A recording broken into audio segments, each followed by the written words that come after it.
بسم اللہ الرحمن الرحیم۔ السلام علیکم، آپ دیکھ رہے ہیں الف نیوز اور میں ہوں آپ کے ساتھ ماجد علی۔ شامل کرتے ہیں پاکستان اور دنیا بھر سے آن لائن ہیڈ لائنز۔ اسرائیلی فوج نے غزہ پر حملے بڑھا دیے، گزشتہ 24 گھنٹوں میں مزید 50 سے زائد فلسطینی شہید۔ اسرائیلی فوج نے غزہ پر حملے بڑھاتے ہوئے بے گھر فلسطینیوں کے کیمپوں اور خیموں پر بمباری کر دی، جس کے نتیجے میں 24 گھنٹوں میں مزید 50 سے زائد فلسطینی شہید ہو گئے۔ غزہ میں جنگ کے خاتمے کے لیے قطر اور مصر کی نئی تجویز سامنے آ گئی۔ غزہ میں اسرائیل اور فلسطینی مزاحمتی تنظیم حماس کے درمیان جنگ کے خاتمے کے لیے قطر اور مصر کی جانب سے نیا فارمولہ تجویز کر دیا گیا۔ اسرائیل اور حماس کے درمیان جنگ بندی مذاکرات سے منسلک ایک سینئر فلسطینی عہدیدار نے برطانوی نشریاتی ادارے کو بتایا ہے کہ قطر اور مصر نے غزہ میں جنگ کے خاتمے کے لیے ایک نیا فارمولہ تجویز کیے ہے۔ فلسطینی عہدیدار کے مطابق تجویز کردہ فارمولے میں کہا گیا ہے کہ اس میں 5 سے 7 سال تک جنگ بندی، اسرائیلی جیلوں میں قید فلسطینی قیدیوں کے بدلے تمام اسرائیلی یرغمالیوں کی رہائی، جنگ کا باقاعدہ خاتمہ اور غزہ سے اسرائیلی فوجیوں کا مکمل انخلاء شامل ہے، جبکہ دوسری جانب حماس کا ایک اعلیٰ سطح کا وفد مذاکرات کے لیے قاہرہ پہنچ رہا ہے۔ حماس غزہ کا کنٹرول چھوڑنے پر تیار، العربیہ کا دعویٰ۔ باخبر فلسطینی ذرائع کا کہنا ہے کہ حماس غزہ کا کنٹرول چھوڑنے کے لیے تیار ہو گئی ہے اور ڈونلڈ ٹرمپ کے ایلچی کو پیغام بھیجا گیا ہے۔ العربیہ کی رپورٹ کے مطابق فلسطینی ذرائع نے پیر کے روز العربیہ الحدیث کو بتایا ہے کہ قطری وزیر اعظم شیخ محمد بن عبد الرحمن الثانی امریکی صدر ڈونلڈ ٹرمپ کے مشرق وسطی کے ایلچی اسٹیو وٹکوف کے ساتھ اپنی آئندہ ملاقات کے دوران حماس کا پیغام پہنچائیں گے۔ اگرچہ اسرائیل اور حماس کے درمیان حالیہ مذاکرات ناکام ہونے کے بعد قطر کے چیف مذاکرات کار نے غزہ جنگ بندی کے مذاکرات میں پیش رفت پر مایوسی کا اظہار کیا ہے، تاہم دوسری طرف ذرائع نے کہا ہے کہ حماس نے غزہ میں جنگ بندی کے اگلے دن قطر کو پیغامات پہنچائے ہیں، جس میں طویل جنگ بندی کے مقصد کے لیے پٹی کی حکومت سے دستبردار ہونے کی تیاری کی تصدیق کی گئی ہے۔ حماس قیدیوں کی رہائی کے لیے مجوزہ جنگ بندی کو قبول کرے، امریکہ کا مطالبہ۔ یرغمالیوں کو رہا کر دیا جائے تب ہم امید کر سکتے ہیں کہ انسانی امداد آزادانہ طور پر داخل ہو جائے گی، امریکی سفیر۔ اسرائیل میں امریکی سفیر نے حماس سے غزہ میں امداد داخل ہونے کے لیے جنگ بندی کی تجویز کو قبول کرنے کا مطالبہ کر دیا۔ میڈیا رپورٹس کے مطابق اسرائیل کے لیے نئے امریکی سفیر مائک حقابی نے حماس سے مطالبہ کر دیا ہے کہ وہ قیدیوں کی رہائی کے لیے مجوزہ جنگ بندی کو قبول کرے، جس کے بدلے میں انسانی ہمدردی کی بنیاد پر امداد محصور علاقے میں داخل ہو سکے، جسے اسرائیل نے مارچ کے اول سے روک رکھا ہے۔ اسرائیلی فضائیہ کی مشقیں۔ اسرائیلی نشریاتی ادارے کان کی رپورٹ کے مطابق اسرائیلی فضائیہ نے پیر کے روز ایسی مشقیں کی جن میں اسرائیلی فضائی اڈوں پر ایرانی میزائل حملے کا بناوٹی منظر تیار کیا گیا۔ یہ مشقیں ایران کے جوہری پروگرام کے حوالے سے بڑھتی ہوئی کشیدگی کے تناظر میں کی گئیں۔ اسرائیلی فضائیہ کے اڈے پہلے بھی ایرانی حملوں کا نشانہ بن چکے ہیں، جن میں اپریل اور اکتوبر 2024 کے حملے شامل ہیں۔ ان مشقوں کا اعلان اس وقت کیا گیا جب امریکہ اور ایران جوہری پروگرام کے حوالے سے بات چیت جاری رکھے ہوئے ہیں۔ اسرائیلی خبرساں ادارے کی رپورٹ کے مطابق ان مشقوں کا مقصد مذاکرات ناکام ہونے پر جنم لینے والی صورتحال کے لیے تیاری کرنا ہے۔ ایران مزید 19 جوہری ری ایکٹر بنانے کا ارادہ رکھتا ہے۔ ایران کے وزیر خارجہ عباس اراغچی نے کہا ہے کہ ایران مزید 19 جوہری ری ایکٹر بنانے کا ارادہ رکھتا ہے۔ سماجی رابطے کی ویب سائٹ ایکس پر دیے جانے والے اپنے ایک بیان میں انہوں نے کہا ہے کہ ایران اس وقت وہ شہر نیوکلیر پاور پلانٹ میں ایک ری ایکٹر چلا رہا ہے۔ ہمارا دیرینہ گیم پلان کم از کم 19 مزید ری ایکٹر بنانے کا ہے۔ انہوں نے کہا ہے کہ تہران نے کبھی بھی واشنگٹن کے ساتھ سائنسی اور تکنیکی تعاون کی مخالفت نہیں کی۔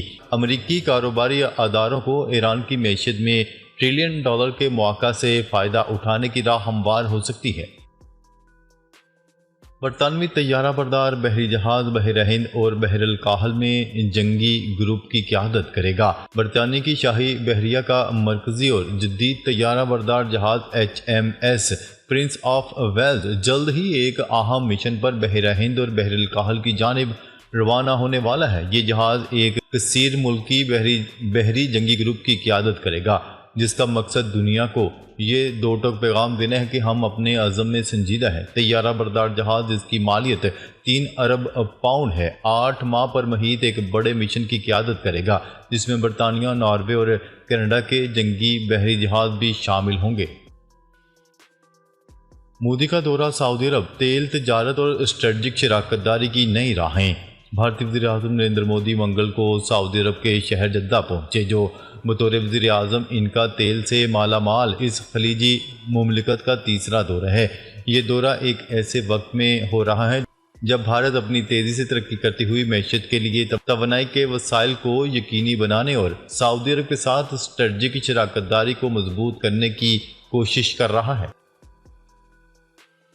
ڈونلڈ ٹرمپ کی بطور صدر عوامی حمایت میں واضح کمی، مقبولیت کم ترین سطح پر آ گئی۔ امریکی صدر ڈونلڈ ٹرمپ کی بطور صدر عوامی حمایت میں واضح کمی ہو گئی۔ روئٹرز اور ابسوس سروے کے مطابق ٹرمپ کی مقبولیت کم ہو کر 42% رہ گئی، جو 3 ہفتے پہلے 43% تھی۔ اس سروے میں شامل 57% افراد نے امریکی صدر ڈونلڈ ٹرمپ کی جانب سے یونیورسٹیوں کی فنڈنگ روکنے کی مخالفت کی۔ سروے میں 59% افراد کا کہنا تھا کہ امریکہ عالمی سطح پر اپنی ساکھ کھو رہا ہے۔ سروے میں شامل 75% افراد کی رائے تھی کہ ڈونلڈ ٹرمپ کو تیسری بار صدر بننے کی کوششیں بھی نہیں کرنی چاہیے۔ ٹرمپ انتظامیہ کی جانب سے فنڈز کٹوتی پر ہارورڈ یونیورسٹی کا عدالت سے رجوع۔ عالمی خبرساں ادارے کی رپورٹ کے مطابق ہارورڈ یونیورسٹی کی جانب سے دائر مقدمے میں کہا گیا ہے کہ یہ کیس حکومت کی اس کوشش سے متعلق ہے جس میں وہ فنڈنگ کو دباؤ کے طور پر استعمال کر کے ہارورڈ کی عالمی خود مختاری پر اثر انداز ہونا چاہتی ہے۔ ہارورڈ یونیورسٹی کا کہنا تھا کہ فنڈنگ کی منسوخی بچوں کے کینسر، الزائمر اور پارکنسنز جیسی بیماریوں پر جاری اہم تحقیقات متاثر ہو رہی ہیں۔ واضح ہے ڈونلڈ ٹرمپ حکومت کی جانب سے ہارورڈ سے مطالبہ کیا گیا تھا کہ وہ یونیورسٹی کے نصاب، بھرتیوں اور داخلوں کے ڈیٹا پر حکومت سے منظور شدہ آزاد آڈٹ کی اجازت دے۔ وزیراعظم شہباز شریف ترک صدر رجب طیب ایردوان کی دعوت پر ترکیہ پہنچ گئے۔ وزیراعظم شہباز شریف ترک صدر رجب طیب ایردوان کی دعوت پر ترکیہ کے 2 روزہ دورے پر انقرہ پہنچ چکے ہیں۔ نیوز رپورٹ کے مطابق انقرہ ایئرپورٹ پر وزیراعظم اور وفد کا استقبال ترکیہ کے وزیر دفاع نے کیا۔ وزیراعظم کے ہمراہ نائب وزیراعظم اسحاق ڈار، وفاقی وزیر اطلاعات و نشریات عطا تارڑ اور معاون خصوصی طارق فاطمی بھی موجود ہیں۔ دورے کے دوران وزیراعظم شہباز شریف میزبان صدر رجب طیب ایردوان کے ساتھ دو طرفہ تعلقات کے ساتھ ساتھ حالیہ عالمی و علاقائی پیش رفت پر تبادلہ خیال کریں گے۔ روسی صدر نے یوکرین کے ساتھ براہ راست بات چیت کا اشارہ دے دیا۔ غیر ملکی خبرساں ایجنسی کی رپورٹ کے مطابق روسی صدر نے کہا ہے کہ جنگ بندی کے معاہدے کو آگے بڑھانے کے لیے یوکرین کے ساتھ دو طرفہ مذاکرات کے لیے تیار ہیں۔ روس کسی بھی مجوزہ امن اقدامات پر بات چیت کے لیے تیار ہے۔ ولادیمیر پوٹن نے کہا ہے کہ ہم نے ہمیشہ اس بارے میں بات کی ہے کہ ہم کسی بھی امن اقدامات کے بارے میں مثبت رویہ رکھتے ہیں۔ امید ہے یوکرین حکومت بھی ایسا ہی محسوس کرے گی۔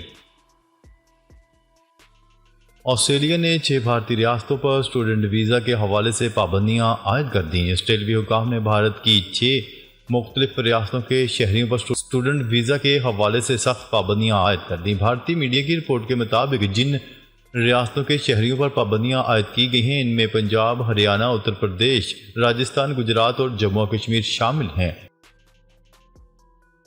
چین اور امریکہ تجارتی جنگ، چین کے UAE سے LNG خریدنے کے 2 معاہدے۔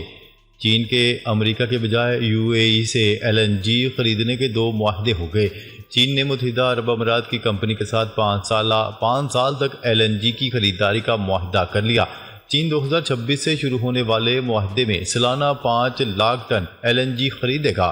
ایک اور چینی کمپنی نے ابوظہبی سے LNG خریدنے کا 15 برس کا معاہدہ طے کر لیا۔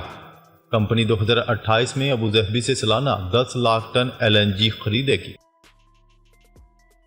سعودی عرب کا اپنی تہذیب و ثقافت کو ٹک ٹاک پر اجاگر کرنے کا فیصلہ۔ غیر ملکی خبرساں ادارے کی رپورٹ کے مطابق سعودی وزارت ثقافت نے ٹک ٹاک اتھارٹی کے ساتھ مفاہمت کی یادداشتوں پر دستخط کر دیے۔ سعودی وزارت ثقافت کے مطابق سعودی عرب شہریوں کی تخلیقی صلاحیتوں اور سماجی کردار کو دنیا کے سامنے نمایاں کرے گا۔ یہ اقدام ثقافتی حکمت عملی کے لیے سعودی ویژن 2030 کا اہم حصہ ہے۔ نئی تاریخ رقم سونے کی فی تولہ قیمت 3,63,000 سے تجاوز کر گئی۔ دنیا بھر میں معاشی بے یقینی اور سیاسی کشیدگی کے باعث سونے کی قیمت میں ایک بار پھر زبردست اضافہ دیکھنے میں آیا ہے اور پاکستان میں فی تولہ سونا 3,63,700 روپے کی نئی ریکارڈ ترین سطح پر پہنچ گیا۔ ناظرین، اب تک کے لیے اتنا ہی۔ مزید خبریں لے کر بہت جلد آپ کی خدمت میں حاضر ہوں گے۔ تب تک کے لیے اپنا خیال رکھیے گا۔ اللہ نگہبان۔